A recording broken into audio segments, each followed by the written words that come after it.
Welcome to Built Different. I'm Erin Sykes, business analyst, real estate professional, and someone who's endlessly curious about the systems that shape how we live, grow, and spend. Each week, I dive into the markets, mindsets, and moments that define our lives, from real estate to wealth, psychology, relationships, and everything in between. Because what we build is not just financial, it's human. My name is Jennifer Gowdy, and I am built different. I believe I am a visionary. I work extremely hard. I'm relentless for my clients and for my team. And I'm also very authentic in the sense that I let people into my world very easily and very honest and transparent. And I want to share everything that I've learned with pretty much everybody I meet because I'm really passionate about what I do and I enjoy it. Welcome back to Built Different. I'm Erin Sykes, and today we have Jennifer Gowdy, who is the founder and CEO of Pure Skin Palm Beach, the leading provider of regenerative aesthetics in the area. Thank you so much. Thank you. I'm honored to be here. Like I said, it's my first podcast, so I'm super excited. Thank you for the opportunity and inviting me on. Of course, I love what you do. I'm actually kind of jealous of what you do for work because you get to do so many cool forward-thinking techniques, procedures. You're always on the cutting edge. I love that your angle, Pure Skin, is more of the regenerative lifestyle, healing and longevity from the inside, not just Botox and, the obvious injectables. Absolutely. So that's what we really pride ourselves on. Pure Skin's about 7.5 years old. We're going into our 8th season. I started the business, and back then the word regenerative wasn't the buzzword. Neither was really anti-aging and longevity. So it's been really interesting over the last few years as those words have come on mainstream that we've really been doing that since day one. Education's always been a foundation of the business, but it's always been about the more natural, holistic way. I actually started the business with skin health, more of the esthetician services, because I do have my esthetician's license, even though I've really never been the main provider in my office. And then I added the wellness division second. And I added that because of my own journey with wellness. I started hormones and peptides and the vitamin supplements when I was in my late 30s. So it was something that I was really passionate about, that I wanted to bring into the practice because I felt it was so impactful as to that treating from the inside out. And what most people think of a med spa was actually the third division that I added to the business, which was medical aesthetics. And that's where, even when we started it, 6+ years ago, we really still weren't just a Botox filler office. The original theme was really stimulating collagen at every level. And now it's, stimulating collagen and restoring volume at every level. And so it's been a really fun journey to see. But I tell people now with these buzzwords, we've truly been doing it since day one. So it's exciting times that it's coming full circle. And I think the offices that just do the Botox and fillers are going to see a lot of decline and a lot of change in the next several years because that time in that decade has left. Mm-hmm. I think a lot of people are removing fillers at this point. They want a more natural look. Yeah. And all of the opportunistic procedures that you have and treatments that you have and health-focused treatments, they can actually, I want to say, prevent you from needing as much filler. Correct. I mean, we definitely have our wellness department where we're running labs, and we have, from a functional, holistic standpoint, providers that are looking at those labs and reviewing them. I would say when we're looking at, younger patients, like this morning, I actually had a patient come in who was a young 23-year-old with, pretty bad acne. And, that's something where if you go to the dermatologist, they're going to prescribe for you doxycycline. They're going to give you spirolactin, which is going to block your testosterone, thinking that you have hormonal acne. Our approach, although not the least expensive approach and not just write you a script and treat the symptoms, is really going to try to get to the root cause as to what's causing the acne. And so it is running labs. It is looking deeper down, looking at the gut, looking at the hormones, and then treating the acne truly from the inside out. The client this morning, though, wanted to come in and just treat what we now call PIH, which is post-inflammatory hyperpigmentation, which is the scarring from the acne. That it's the scarring that was causing her to come in. But I truly was honest with her and let her know we're not ready to treat the scars yet because your acne is not under control. You haven't figured out what the root cause of it is. So until you do that, you're really kind of just wasting your money because I'm just treating the symptoms, but it's the red marks, the scarring is going to come back. So we need to treat the acne first. In order to do that, we've got to get to the root cause. And then from there, we can take care of the beauty aspect that's bothering you in the mirror. So that's one example of a younger person. And an older person, when we're looking at their hormones, is that as we age, we're losing progesterone, which is definitely contributing to collagen loss. We start to go into our 40s where our testosterone is declining, which means our muscles are atrophying a little bit. And then as we continue to age and go into menopause, we're losing estradiol, which absolutely is going to affect your skin quality. So when you address those things and patients understand that, then you're going to respond better to the external treatments that we offer because you are truly treating things from the inside out. Mm-hmm. Now, how did you arrive here? I know that it's been an evolution and that you started with the wellness aspect, added the med spa, but what's your personal background? So it's interesting. I actually started out of college. I worked briefly for Nestle for 1 year, which gave me a lot of I was hired right out of college to go into their management development program. It was a 2-year program. I kind of breezed through it in a year, but realized I really wasn't meant to be in the food business. And, so I had friends who had also gotten into medical sales. It was sort of the thing back then to get into. So I was able and fortunate enough to get a job in medical sales very, very young. I started in dermatology, which was exciting. And at the time, it was more of a field that was medical dermatology. Cosmetics was kind of just coming on. Botox was just being FDA approved. So I'm aging myself a little bit there, but I was selling sunscreen, psoriasis, medications, steroids, and I loved my job. I loved calling on dermatologists. I was really lucky as a Floridian. I moved out of college to the Washington, D.C. area, walked into this dermatology office. I was tan. I was laying out in the sun. I was the person who used to use the baby oil and had the foil, and in college definitely went to the tanning beds. But luckily I did learn at a very young age, because I did get into dermatology, how important sunscreen was and staying out of the sun. I feel very blessed that I did learn that as a young age, because now sitting where I am and having women my age come into the office covered in sun damage and knowing what that costs to remove it and to maintain those results, I'm super appreciative of that doctor who told me I wasn't going to be allowed to continue to come into his office if I kept coming in so tan. But at the end of the day, I started my journey really in dermatology. That company that I worked for at the time ended up dissolving that division. I was sort of forced into primary care for a brief period of time. I despised it. I didn't want to do primary care, so I decided to interview outside the company, and I was hired by Galderma to be in their medical division, not their aesthetic division. They didn't have an aesthetic division back then. And I was super excited to, take that opportunity. I gave resignation to Bristol Myers, and they convinced me at Bristol to stay with the company and go into their oncology division, which at the time I'm 23 years old in medical sales. It was a great opportunity. And cancer at the time was really sort of the pinnacle of where you wanted to be in medical sales. So I actually declined the offer from Galderma and stayed at Bristol Myers and went into oncology. And that was an amazing ride for me for about 10 years. I had Lombardi Cancer Center at Georgetown. I had Washington Hospital Center. I had GW. I had this amazing territory in Washington, D.C. that was predominantly institution-based versus community oncology. But that's where I really drilled in on understanding science, understanding clinical trials. I got very involved in our government affairs office and really started to learn the difference about how drugs come to market, phase 1, phase 2, phase 3 clinical trials, able to sit at a table with brilliant physicians, scientists, and be able to converse with them and talk science. Oncology was changing. I mean, I say the aesthetic industry is changing, but aesthetics isn't changing nearly at the pace at which oncology was changing back in that time. You had a subscription as a rep to the Journal of Clinical Oncology, and you read it, and you had to know what was going on at every level. You didn't wait for things to be FDA approved. Back in that day, we could talk about phase 1, phase 2, phase 3 clinical trials as a rep. These days, you can't do that, but back then you could.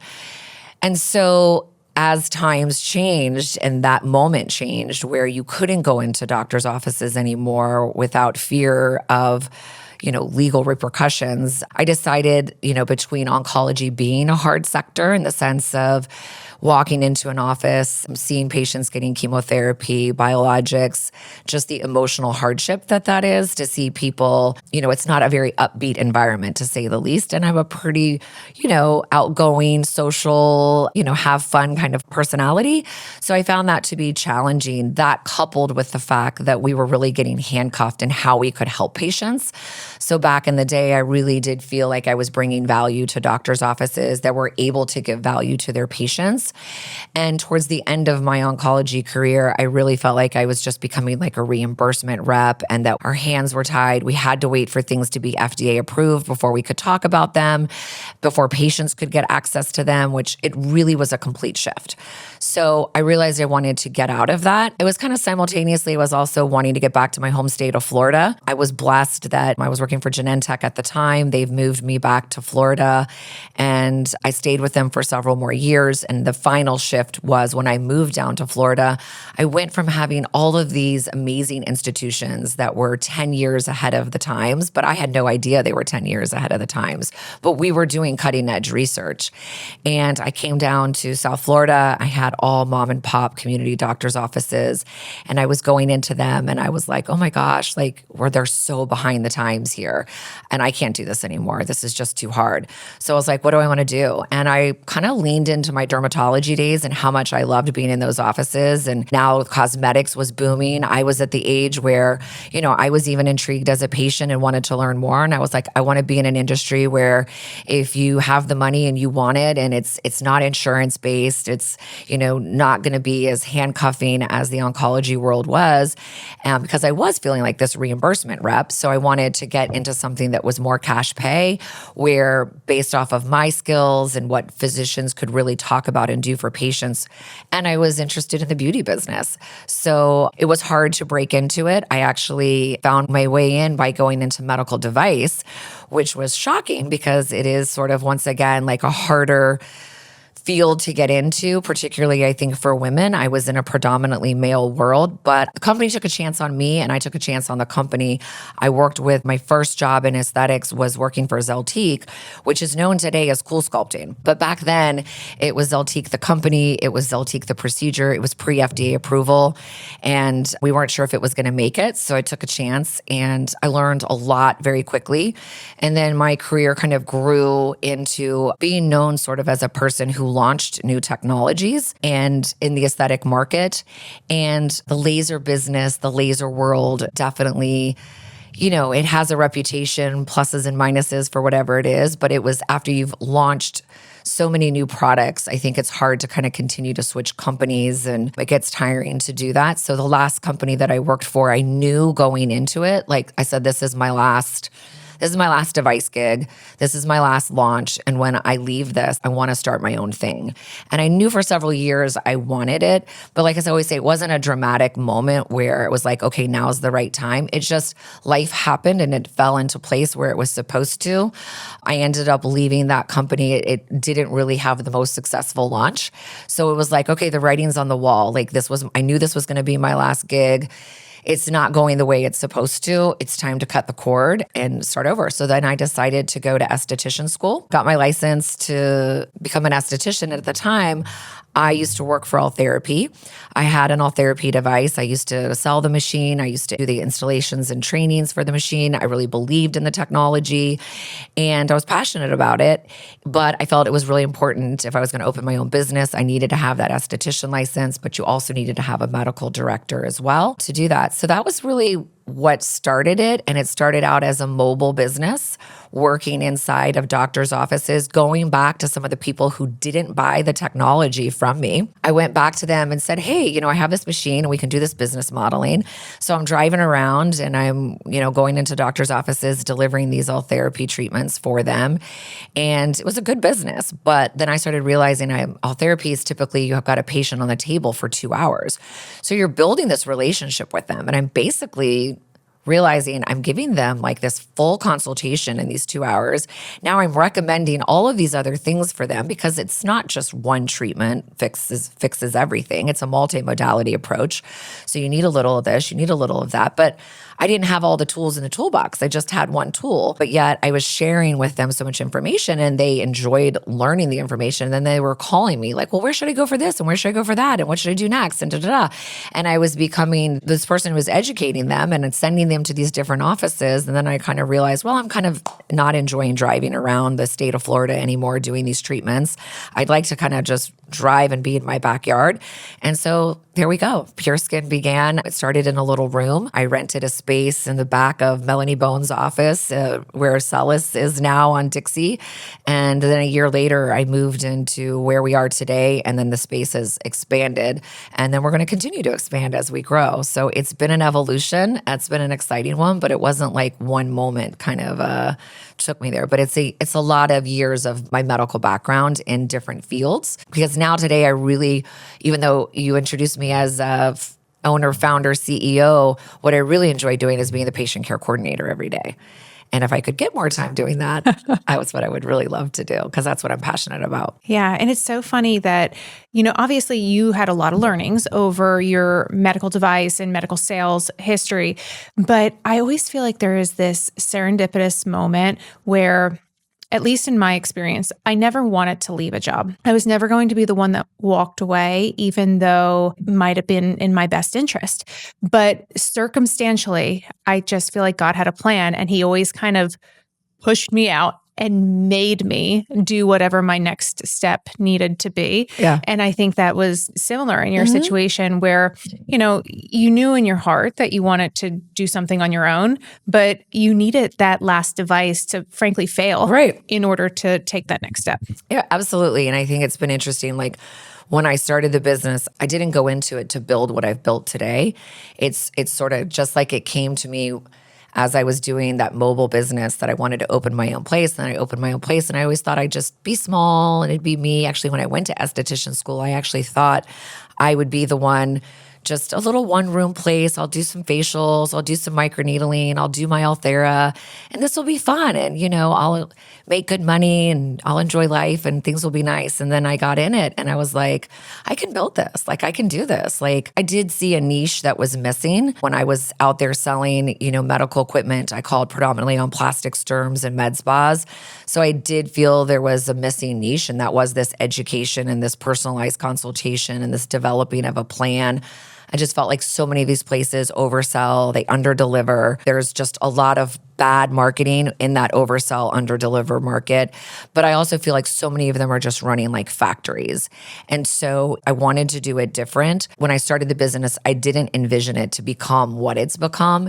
But the journey, each step of the way, it's been like, no, I can do this and I want to do this and just keep building it because I do enjoy working for clients.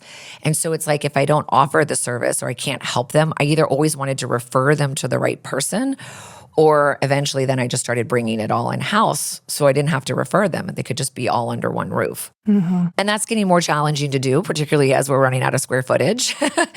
And it's also getting more challenging to do because I think it's, it is hard to find great providers. And today, I'm really not a provider in the business. I run the business, but like I said, I'm really more enjoy being the patient care coordinator. I will occasionally do an Althera treatment still for some of my clients who've been with me for so many years that come up from wherever they are once a year and they do all therapy with me. But I am trying to just really run the business and be more the patient care coordinator these days. So it's been a fun journey. Yeah. And your experience in that medical, very kind of regimented, strategic, that experience really helps you with Pure Skin because I know you have a very unique way of greeting new clients and kind of doing that consultation. And it's not just booking an appointment and somebody saying they want X, Y, or Z. You really kind of put that on pause and then make a whole plan, an internal health and external health, roll it all together. Yeah. So what happened was, and like I said, it started in the early days talking more about skin health because that's what we were doing. Skin health, I define more as the esthetician services. So medical grade facials, chemical peels, different levels of microneedling, maybe some skin boosters. All therapy was included in that. And then it's kind of evolved, right? But it's always been about the complimentary consultation since day one. And I do think that that is where we really differentiate. I'm really confident in the fact that I don't think there's really anyone else out there who gives 30 to 60 minutes of time to almost every single one of their clients complimentary. I always start the conversation with, I'm not a nurse, I'm not a doctor, and I'm, not the provider here in the office, but I'm the educator. My goal in the consultation is really to get to know you. It's to understand what things you've done in the past. What did you like? What did you dislike? To understand your goals. I've broken out over the years. It started with 4 pillars. Now it's 7 pillars, but talking about there's so much to talk about that we do have to focus the conversation on what brings the client in. So, pigmentation and tone, texture and pores, fine lines and wrinkles, lifting, sculpting, tightening, facial volume restoration. And then I sort of have this skin health category, which some of those touch into that. And then our wellness division. And we do a lot in wellness, from hormones and peptides to sexual health to hair restoration. So there's a lot under one umbrella. So it's getting to bring the client in and saying, what is it that brings you in today? Explain to me what led you to get here. What treatments have you had? Have you been happy with those treatments?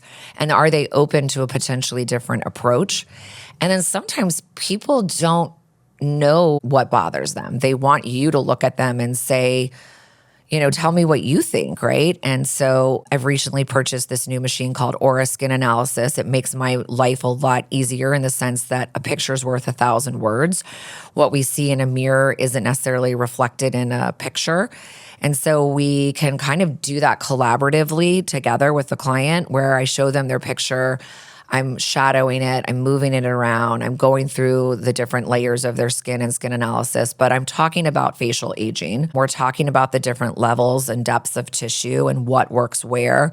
But I have clients prioritize their goals because I do have a lot of knowledge and it can overwhelm clients. And so I try to stay focused on the first 1 or 2 priorities that's bringing them in and having that conversation. But because we do regenerative aesthetics and we're so well known for that, people don't really understand what that means. And that's not something that's easily conveyed. So in order to really explain that to a client, you really need to do a proper consultation. I can't have, my providers who are nurse practitioners and physicians and nurses, they don't have the time to give a patient 30 to 60 minutes, but I do. Of all the new clients that we get, I probably do meet with 85 to 90% of them. As we grow, that gets more challenging, but that's really where my commitment to my business and my brand is. I think a lot of people, when they hear complimentary consultation, they think it's going to be it's a sales tactic. Mm-hmm. And I am a salesperson. let's not, that is my background. That is who I am. But we're selling through education. And I am also not a pressure person. So this isn't about this isn't about a closing ratio or a sales funnel. This is about giving you you're my best friend and I want to give you the best advice. You see in other places that if you put somebody with a plastic surgeon, they're going to tell you to cut. If you put them with a dermatologist, they're going to tell you, you need filler or Botox, or you need an injectable, or you need a laser. And if you go to a med spa, and I really kind of sometimes cringe at the word med spa. I really do, because I think those are the ones that lack the most education, because there's really, truly not an expert in there. But people meet with me and then they're going to go to the provider, and the provider is going to sort of solidify that plan. So they still have an opportunity to meet their provider. And we also run really long appointments at our spa. So most med spas, an injector is probably maybe seeing 15 to 20 clients in a day. My injectors are lucky if they're seeing 8 to 10 patients in a day, because so they are still educating too. It's just that I'm doing a lot of the foundational legwork, and then they're going to go meet with their provider to solidify that plan. They want to start that day, they can start that day. If they want to book an appointment, they can book an appointment. If they don't want to book an appointment, they don't have to. But once they've met with the provider, they've solidified a plan, and then I actually type up this what we call plan of care, and we send it to the clients, and it's good for them and it's good for us. It helps us keep them on track, but it's not a contract. Mm-hmm. It's not sign today, give us your money. It's like, all right, book your appointment. And, this is kind of like our game plan. We can regroup, re-meet, change at any time, shift gears. And it's worked really well. And I'm committed to the brand to staying true to that, which is sometimes the hardest thing to do with growth. Yeah. Now, I want to get into what I think most people really want to hear about, and that is, what are the trends in anti-aging, in regenerative? What are you doing that has really moved the needle for people? So when it comes to like the wellness department, which we have, that's coming on so strong today in trends and social media and Google online, is peptides. Everybody's talking about peptides. And, what's interesting is at Pure Skin, we've pretty much been doing peptides since day one, but now that's what everybody's talking about. And I personally, as a patient, have been doing peptides for over 10 years. And now I do a plethora of peptides because there's just some new and exciting ones. But some of them really aren't new. They've been around for a long time. They're just becoming mainstream. And then there's just been a lot of change, particularly in the last year to 18 months with peptides, in the sense that the FDA has tried to pull peptides off the market from compounding pharmacies. And then that led to kind of black market, where now people were going to online sources to buy research use peptides, buy peptides, from sources that they don't know where they're buying them from. You can obviously buy them a lot less expensive that way. So now we're seeing and hoping, I think, in the next week to 2 weeks, I think we're going to see RFK potentially put 13, 14 of the 19 pulled peptides back into the marketplace, where we can now once again get them from compounding pharmacies. So I would definitely say that peptides are one of the most exciting things that are going on in wellness. I've been on them personally as a patient for over 10 years. I'm a huge believer in them. And when I say huge, I mean, I used to work for Big Pharma. I used to be on synthetic drugs. I have ADHD. Years ago, I used to be on Vyvanse and Adderall. I have family members who are on statins and blood pressure pills and all these kinds of things.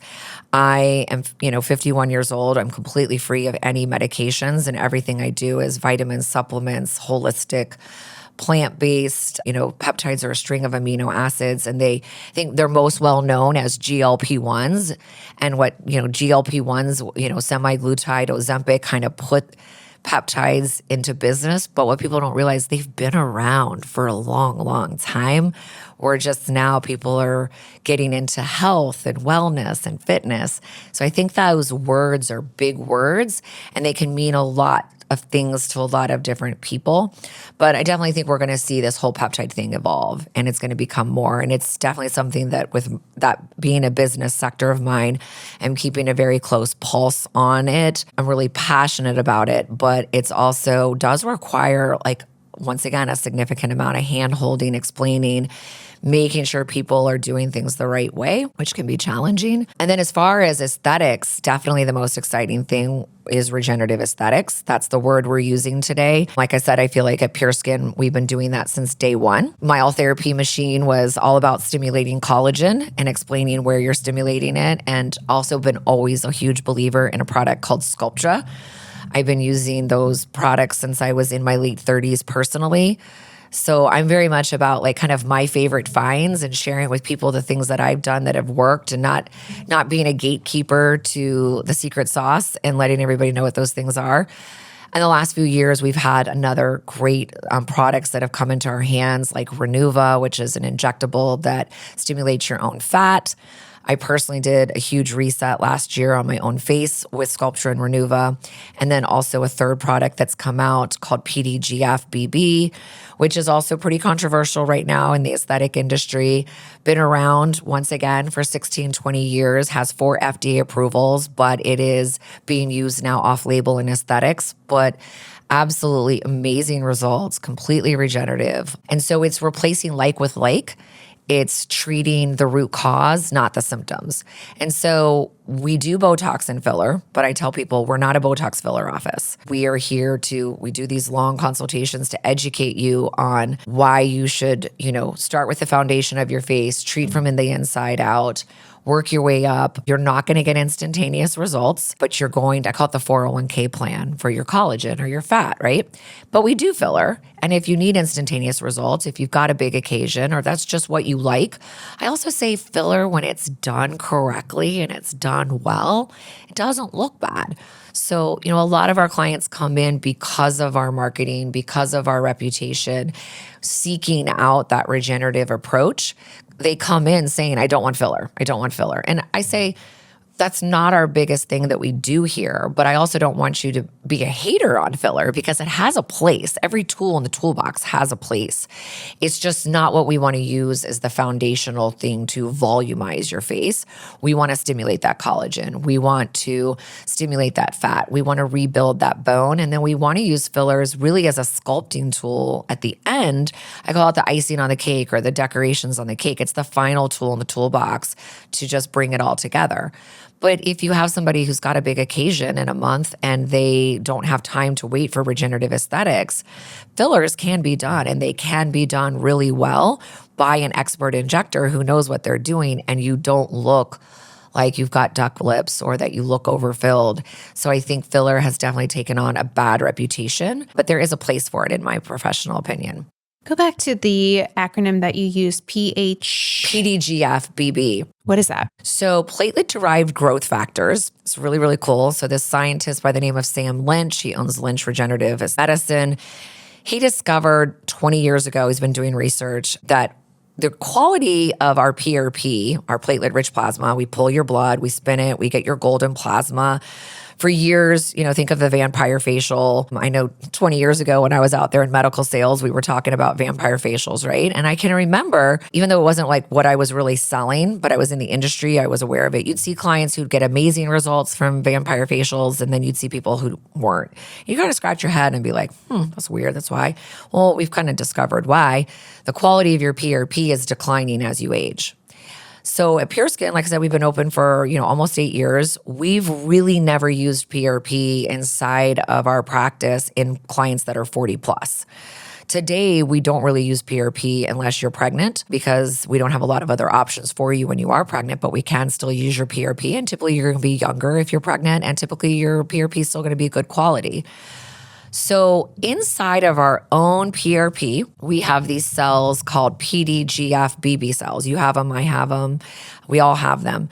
As the scientist discovered when he was working with the American Red Cross, that young donors had more of this particular cell. And that this cell was also the one that was the most regenerative, the most wound healing. And he figured out a way how to make that cell in a lab. So this product that we now have in our hands in a syringe that we can use is 300,000 times more potent than your own PRP. So even if you are young and you have great PRP, why would you not use PDGF? It's a guaranteed home run. The results we're seeing from it are astronomical, and we're using it in places where we've really never had good solutions. So at Pure Skin, once again, we've never been a big believer of under eye filler. We don't do it. It moves, it migrates, it looks good for a few weeks, a few months. Why do we not do it? Because when I was in my 30s and I was out selling in the aesthetic medical world, even my early 40s, world-renowned injectors would tell me, oh, I know how to do it. My technique, I'm going to show you how.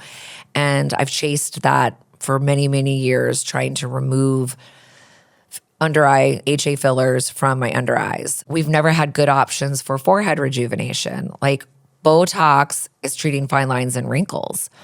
But as we age, our skin is thinning, our collagen's declining, our elastin's declining, your Botox is declining. You're either using more units or you're not getting longevity. There's a lot of reasons for that, a lot more than we could talk about in a podcast. But if you start looking at older women and men, you're seeing thinner foreheads. You're seeing the bone structure start to show. HA fillers are not safe in that area. And certainly there are people out there that do it. I wouldn't advise it, but wow, we can use PDGF in that area. Perioral area has always been a struggle. Smoker lines, I call them straw lines. Just we talk, we move. Not everything's about creating great lips. It's this whole area that needs to be fixed. So we're able to use this product in areas where we've never had good solutions to give you this regenerative look. But once again, anything regenerative you have to wait a good 8 weeks to see the magic. And then typically in regenerative aesthetics, you're going to need a series of treatments depending on how old you are when you start these treatments, because you're playing a little bit of catch up. And then once we get you where you want to be, then you're going to go more into like a maintenance program with them. So I always tell people, nothing is ever a one and done. Nothing. Now, I mean, and I think that's the beauty of being able to layer things. So maybe you start with these regenerative treatments and simultaneously you can use a bit of filler so that you get the wow factor right away while your skin is creating its own collagen. Correct. Like today we had a young client come in and it was like, she really needs to start Sculptra. She's in her 30s, but she also wants a little instantaneous. So maybe instead of doing 2 vials of Sculptra, let's do 1 vial, put it down deep as a foundational treatment, but then give her a little bit of a pop to help her see some instantaneous gratification for a big event that she has coming up. So you can layer these things and do them simultaneously. There's so many different kinds of approaches. And that's why doing a consultation is, I need to take into account people's lifestyle, what's important for them. So their goals, their lifestyle, budget is certainly, important as well. Not everybody has a blank checkbook. We need to understand what those factors are to really develop a good plan. And like I said, I just feel like so many places are just cookie cutter. Or I just feel like so many places do the coupon Groupon thing. So you call in, you think you know what you want because of either the coupon or the advertisement geared you towards this is going to fix your problem. Or you have a girlfriend who has this amazing looking skin who just went someplace and you're like, oh my gosh, what did you do? I want to do that. You call me, you book an appointment, which is like I say, most places, not Pure Skin, but the person you get on the phone is just booking you for what you think you need. I want to do filler today. They're on the phone. We don't even know what they look like. I mean, okay, well, they just book them for filler and they just put them in for that appointment. They come in. They take their pictures, they put them in a room, provider comes in, sells them filler. That's what you said you wanted. That's what I'm going to give you. I don't have time to do a consultation with you today. I don't have time to go through facial aging and what's really best for you long term. I'm going to give you what you want. And sometimes you need to not do that. You need to say no. And that's what sometimes can put some bad work out there. So when you call Pure Skin, usually it's my girl, Kathy, who says, hey, girl, hey, but one of my girls is going to answer the phone and they're going to try their best to convince you that you really should do a consultation with me. And that's going to be in the best interest for you in the long term. And we can always put you down for a consultation to go in with a provider immediately and block some time if you know you want to do something that day.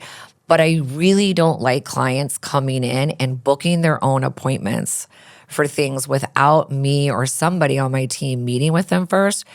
I have found the few times that I have allowed that to happen, they end up coming in and they end up not being the happy patient because they did something that really wasn't going to meet their goal properly.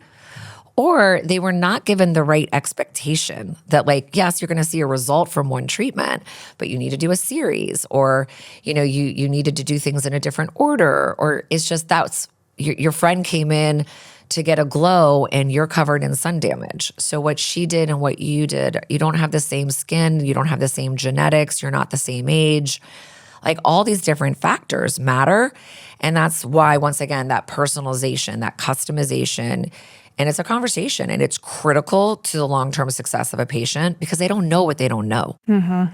Now, hitting on pregnancy, other than PRP that you mentioned, is there anything that you can do while pregnant? Can you do the PDGF or no? No, I mean, no. I mean, in Pure Skin, I would say no. Just, I'm going to err on the side of safety always. So you are very limited. Typically facials, we can give you facials at Pure Skin using, very natural products and, being careful also of, massage techniques and things like that when you're pregnant.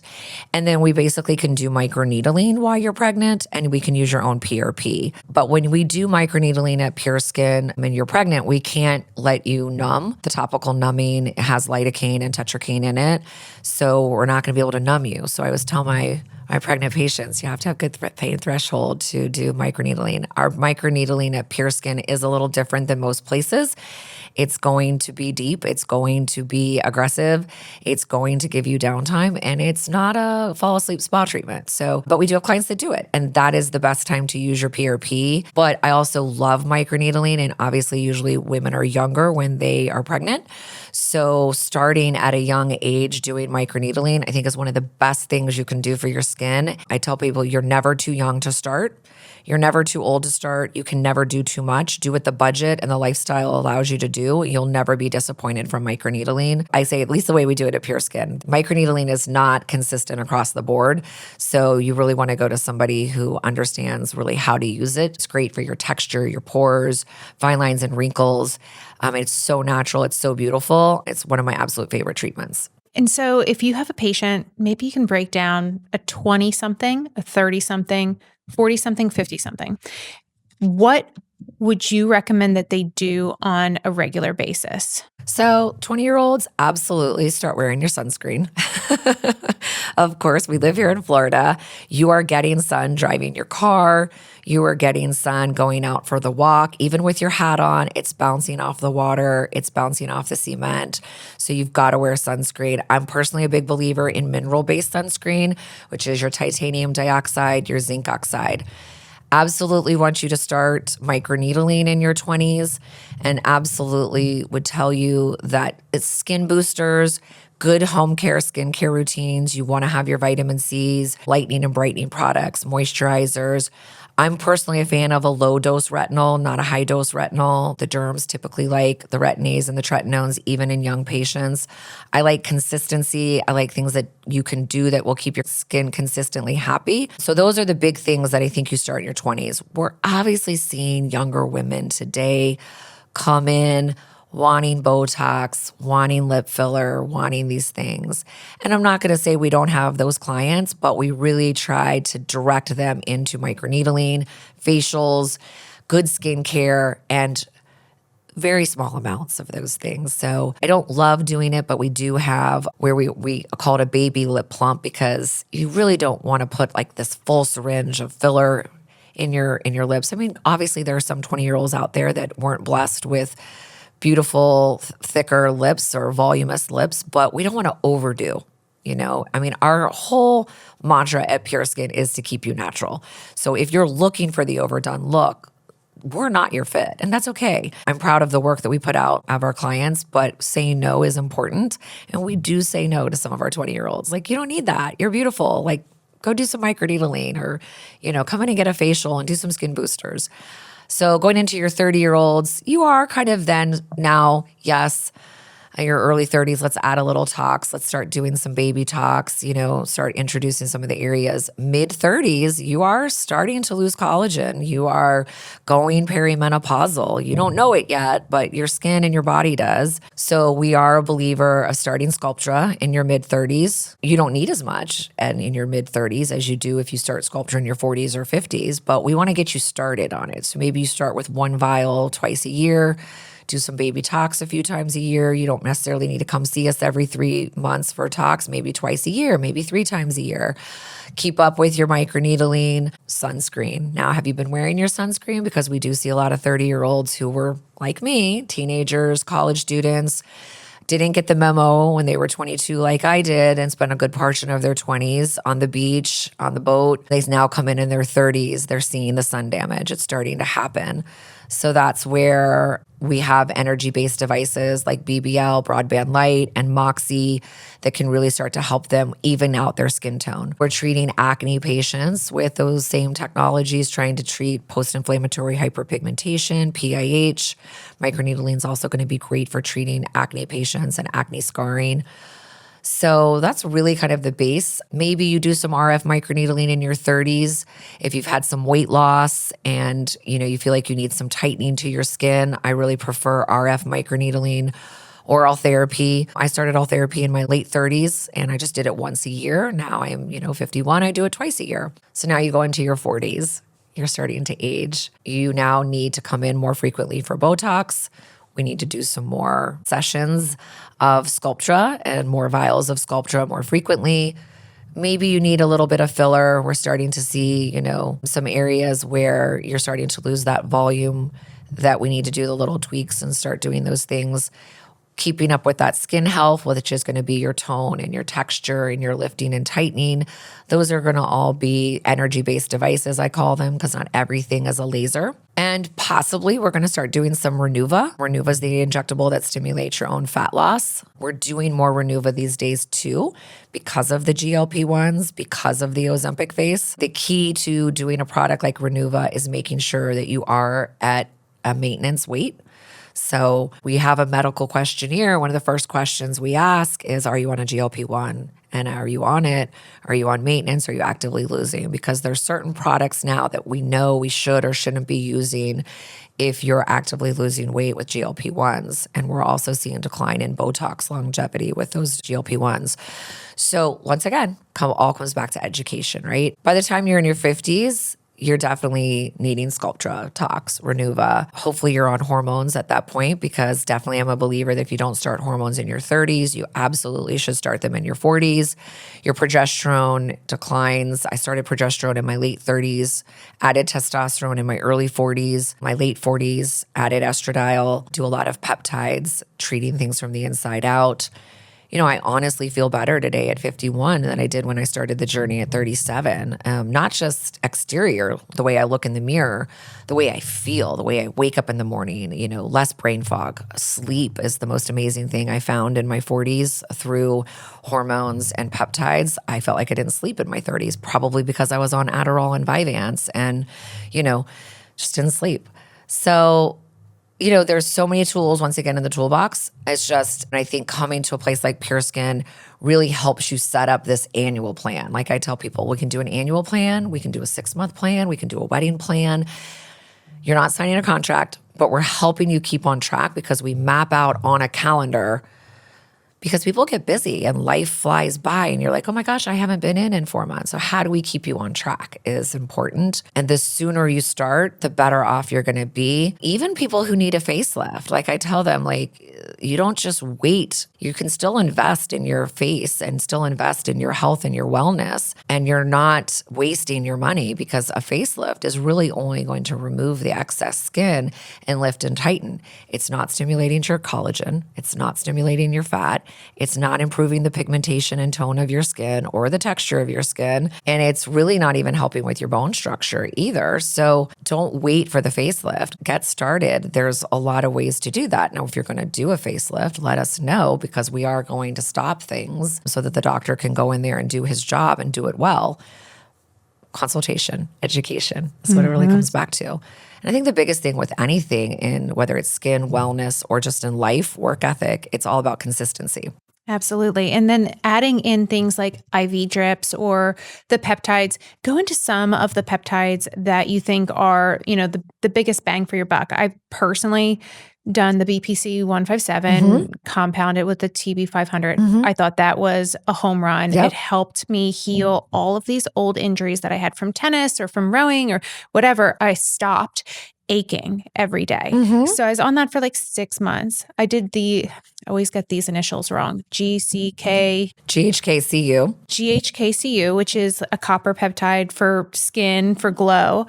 That my hairstylist was actually like, what are you doing? Because I had so much new regrowth. It was mind-blowing to her. I think those are the only two that I have tried personally, but I'm curious your perspective. Absolutely. So I'm on all of those personally that you just said. And I think one of the ones that I started on as well was BPC 157 many, many years ago in my early 40s. It's anti-inflammatory. So inflammation is the root of all evil. It stands for body protection compound, and it is protecting your body from inflammation, which is the root of all disease. And let's just say, I actually think that if they put things like BPC and GLP-1s in the water, we'd really see a nice decline in what we're spending in our healthcare system today. I mean, we put fluoride in the water. Why would we not put these other things that are going to help with cardiovascular and inflammation and diabetes, which are, leading the cost of healthcare today? So huge believer in BPC 157. That's amazing. GHKCU is one that obviously we do a lot of at Pure Skin because we are wellness and aesthetics. So that's going to be great for hair, skin, and nails. And, pluses and minuses with everything. You're going to have to go see the hairdresser more frequently to get your hair colored. You're going to have to go to your nail lady more frequently to get your nails redone, but you're going to see a nice glow to your skin as well. I've been using that one for years, and we actually see copper peptides in a lot of skincare now as well. So we have a lot of great topical GHKCU products where a lot of these peptides that we're talking about are injectable products. So they're going to work systemically, but we have them in, some of them are in oral form as well. And then we've now got like GHKCU in a topical, which we've had it for years, but we're seeing more and more skincare products come out today with copper peptide. But once again, they've been out for 20 years. There's a skincare brand that I don't carry that I think is a great skincare line that was doing copper peptides. I remember when it got introduced to me, 20 years ago out in the field. And I didn't really know what it was 20 years ago, but I obviously know very well what it is today, and we use it frequently. Thymosin alpha is probably one of the ones that's not as well known that I'm a huge lover of. I started that when COVID hit, and it's for immunity. And it really helps build your immune system up. So in 6 years, I've been sick twice. And luckily never got COVID, but I was also never vaccinated. And you're going to rotate some of these peptides. You don't stay on them forever. But I will say in 6 years, I've been pretty tried and true to my thymosin alpha.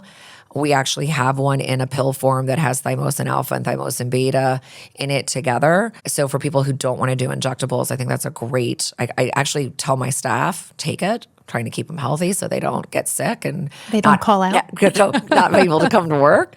All the supplements are in the back, encouraged to take. We do now have one called Glow, which I think is great because it's mixing 3 peptides in one. So that's your BPC 157, your thymosin beta, which is wound healing, and then your GHKCU.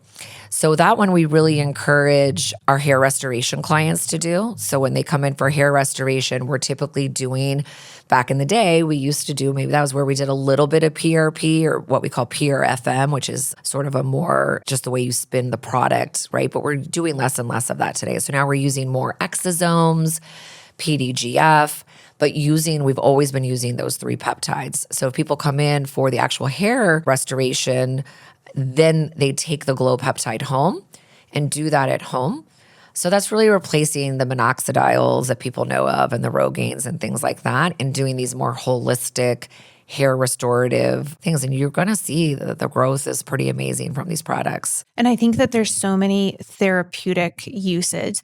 And of course, you have to check with your doctor, and there'd have to be synchronicity between whatever surgery or procedure that you're going to have on the medical side. Mm-hmm. But compounding the benefits of that surgery and helping you heal faster, I think that's the real new frontier for the peptides. Yes. And I think what's struggling is that a lot of what I call Western medicine doctors, who are the doctors that are doing the surgeries, even the plastic surgeons, to be honest, they don't really understand a lot of the peptides and the exosomes and things like that. I think they're getting there. But I can tell you from having my own plastic surgery, I've had an upper blepharoplasty, I've had a rhinoplasty, I've done those things. And they tell me not to use these things. And, once again, I'm not a doctor, I'm not a nurse, but I go home and they're not prescription products. The peptides are, but the topical ones, and I'm putting them on and I'm coming back and they're like, oh my gosh, your incision looks great. I'm like, I know, right? So it's getting doctors to really look at the research, look at the data. I think that's really critical too. In the sense that I really pride myself on my team constantly going to conferences and learning, constantly training. It's part of my contract with all of my providers. They're given money to go to these conferences. They're encouraged to do that, not pay for it out of their own pocket. That investment is one of the best things that brings back. You've got to stay current. This industry, whether it's wellness or aesthetics, it is moving so fast. There is so much coming out. Some of it's a little woo-woo. Yeah, a little, right? And so it's not just going and learning. You got to come back and you got to practice and we got to play. And, we're always talking in the spa amongst myself and the providers about well, what do you think about this? Or let's try this. And, trying new things and doing things differently. And I always say I'm the number one guinea pig. So let's try it on me. But that's really how a lot of things have come to fruition. But there's so much great things out there, but you really, you still need to go to somebody that's credible. You do need to go to a medical provider care. A lot of these things are prescriptions. They need to be in the right hands of people. Today I had a girl come in who had a mole removed from her face, and she didn't know if the guy who removed it was even a doctor or a medical provider. She's like, oh, I just went to this place and they took it off. I was like, was it a derm? Was it a doctor? And I was like, well, before I'm going to do laser on you, you've got to go to a dermatologist and you've got to get this signed off on because it looks suspicious, right?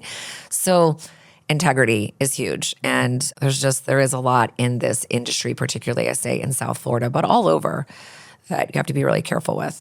Yeah, absolutely. I feel like you have such a big picture perspective and you're willingly open to working with different professionals. And it's not necessarily the norm, unfortunately. And the integrity piece is huge. I agree with the South Florida comment in that it's a sunny state with some shady people. And, sometimes you need to dig a little bit deeper. And that's the importance of word of mouth. We can all fake online Google reviews at this point, but making sure that whomever you're going to for whatever care you need has, 2-3 sign-offs from friends and family that have gone there before. Yeah, I am really proud of the fact that, like I said, the business is going into its 8th year. The first several years, I had like a 1 or 2 page website. I really wasn't doing Google reviews at the early days. We really built the business in the early days on referrals. I wasn't doing a lot of advertising. My social media I was doing it. I really don't enjoy doing social media. So we maybe did a post once a month back in the day if we were lucky, and I was doing it. So it wasn't very good. But the business, those first 3, 4, 5 years, it was really built on a referral base through like my friends and family, and tapping into, I did go around and meet and try to bring people in for consultations. But we started a referral program, and I think it was a fair, it was somewhat maybe lucrative referral program. We incentivized people for telling their friends and family about us. And then it was really only 3 years ago that I was like starting to have my front desk, have a QR code, please do a Google review. And, now we're doing more marketing. Now I'm, investing more in that arena. Went through a big website rehaul last year. And we're going to do it again this summer because as soon as you redo your website, it's antiquated again. And it's a lot of work, but we're trying to get more content out there, more education. I was resistant to the newsletters and the blogs. And I work with a great PR person who convinced me that I needed to do that. So it's paid off and it's done well. And I think we're creating a nice buzz in the Palm Beach area. But that was done slowly and methodically. And once again, I think the success that's happened with Pure Skin is a little bit of what I learned from being a rep in these offices and seeing, what made people successful and go places and what didn't.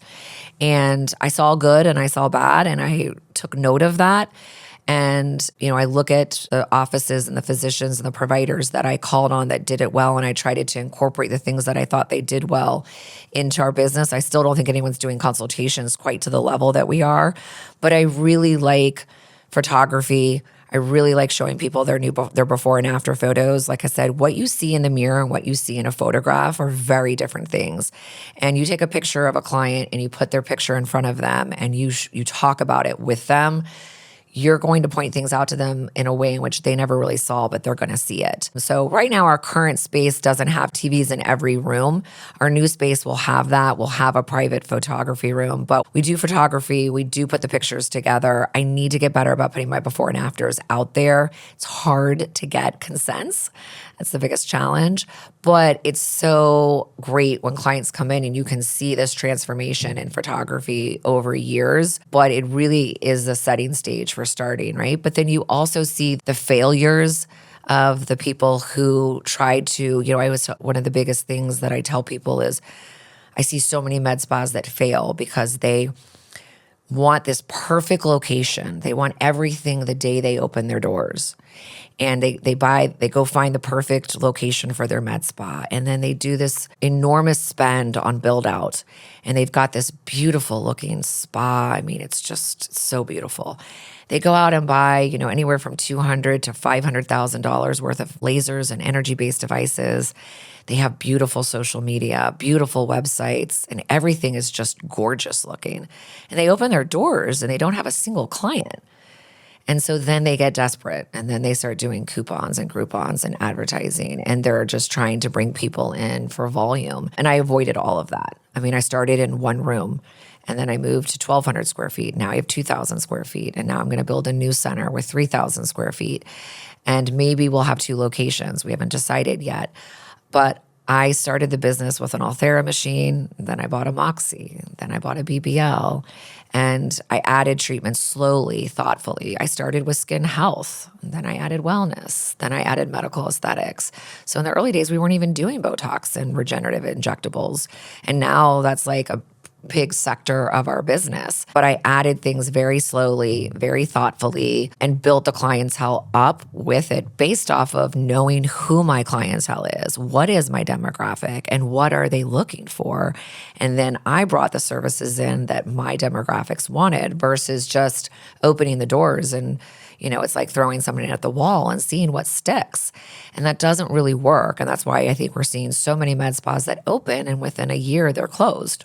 Yeah. And I think that you need to keep some money in the kitty because it is such a quickly evolving space that maybe if you spend $500,000 on lasers today, they're going to be inept, in 2 years. Absolutely. So it's better to keep rolling investment forward so that you are really fresh and have things that other entities don't. Yeah. And I think it's important when you're buying equipment that you also once again, know your demographic. I don't have a CO2 or an erbium YAG laser. And it's not that I'm anti-ablative lasers. It's just that my demographic cannot handle the downtime that comes with a 2-week not being around. At least they can, but I don't have enough of them that are going to do that to justify me buying that expensive laser, because when you buy that, then you want to use it so that you can pay it off. I mean, that's business 101. So I avoid buying things that are going to make me feel like the pressure to get outside of that integrity box. And I think there's a lot of people who buy these expensive lasers and they're like, for instance, they're pushing these ablative lasers on younger and younger people. And I just don't think when you're in your 20s and 30s, you need to be doing ablative laser. That's me personally. I mean, I know there's going to be people out there that are going to disagree with that. And then they say, oh, we don't want the downtime. We'll just turn the nozzle down and you won't have as much downtime. My whole thing is if you're going to ablate your skin, go big or go home, like do it. Ablative lasers are really meant, in my opinion, for the older clientele who didn't start the microneedling in their 20s. And they woke up and they've got a lot of fine lines and wrinkles and they just need complete skin rejuvenation. But if you're going to do it. And you're going to be down for 2 or 3 weeks and you're going to look a little scary. That's a lot of hand holding that I'm not ready for yet. My team and I talk about it because my providers like that tool. They like to have that tool in their toolbox. And I'm like, okay, we're not there yet. We're going to continue to grow methodically. Like I said, I'm not anti-ablative, but I'm not ready for it yet. So we'll refer out. Like I know good people in town that have the right lasers and we'll refer to them. And just like we refer out for facelifts and we refer out for blepharoplasty and all the things that people come into me all the time wanting all therapy. And I'm like, I really don't want to take your money because I don't think you're going to be happy. It's not a non-invasive facelift. And I worked for the company and I sold the technology and I market it that way. And it's not. And they get away with it because it's a non-invasive treatment that's FDA cleared for the face. And it is a lunchtime procedure with no downtime, but you're not going to get a facelift result from an all therapy treatment. Once again, that overselling and under-delivering. But does all therapy work? Absolutely, it works. I'm a huge believer. I mean, I built the business practically on the technology, but you have to place it correctly and how it's going to work. And you have to use it on the right patient and you have to set that right expectation. And if you do that, you'll have a happy client. And if you don't and you oversell these things, that's also why these places go out of business. They oversell these clients and they have a client who comes in for one procedure and then they never come back again because they're like, oh, that place is horrible. They took all my money. They told me it was going to do this, that, and this. And it doesn't. And, patient acquisition cost is tremendous. For me, it's even more tremendous because not only of advertising and marketing, but what I invest in time in a client to do the education, I'm doing that because I'm looking at the long game, not the short game. And so you have to control your behaviors from trying to oversell people or get that quick, simple fix, because you're going to set yourself up for failure for building the trust that you ultimately want to lead to a long-term relationship. Absolutely. And I think that's a really good point to end on, because building trust is the ultimate with any business. And I think you've done such a great job. Thanks. And I could talk to you about this stuff forever. I have a million more questions, but I want to thank you for coming today. Absolutely. This was so much fun. I enjoyed it. So thank you so much for having me, Erin. I really appreciate it. Of course. Thanks for listening to Built Different with Erin Sykes. If you enjoyed today's conversation, please be sure to rate, follow, and review the show wherever you listen to podcasts. For more insights and updates, follow along on Instagram and share this episode with someone who's building their own version of success. Until next time, keep building a life of value, because we're all built a little different. I record Built Different at Pod Plus Studios in Jupiter, Florida. To reach my real estate team, visit sykesproperties.com, and to reach me directly, email Erin@sykesproperties.com.